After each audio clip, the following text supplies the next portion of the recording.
Son silence depuis le début des manifestations a posé nombre de questions. Mais ce jeudi, Michel Aoun s'est exprimé publiquement pour la première fois sur le mouvement de contestation entré jeudi dans sa deuxième semaine. J'ai entendu beaucoup d'appels à la chute du régime. Mais le régime, chers jeunes, ne peut être changé sur la place publique. La liberté d'expression est un droit respectable, mais la liberté de circulation est aussi le droit de tous les citoyens. Je suis prêt à rencontrer vos représentants pour entendre vos demandes. La feuille de route approuvée sera le premier pas pour sauver le Liban et éloigner ainsi le spectre d'un effondrement économique et financier. Cela a été votre premier exploit, car vous avez aidé à éliminer les obstacles et à le faire adopter en un temps record.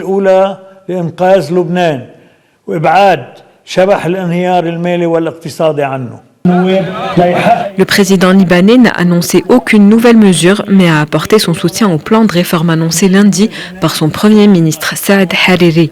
Ce dernier avait promis une baisse de 50% des salaires des ministres et des députés et un budget 2020 sans aucune nouvelle taxe.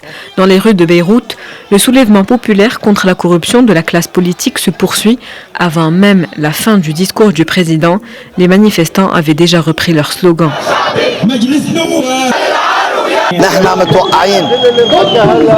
On s'attendait à ce que notre gouvernement alimenté par les sectes démissionne. À part cela, il n'y a pas de solution, il n'y a pas de négociation.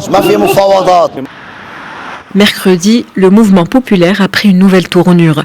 L'armée, qui se contentait auparavant d'observer de loin les manifestations, a été déployée pour ouvrir les principaux axes routiers coupés par le mouvement.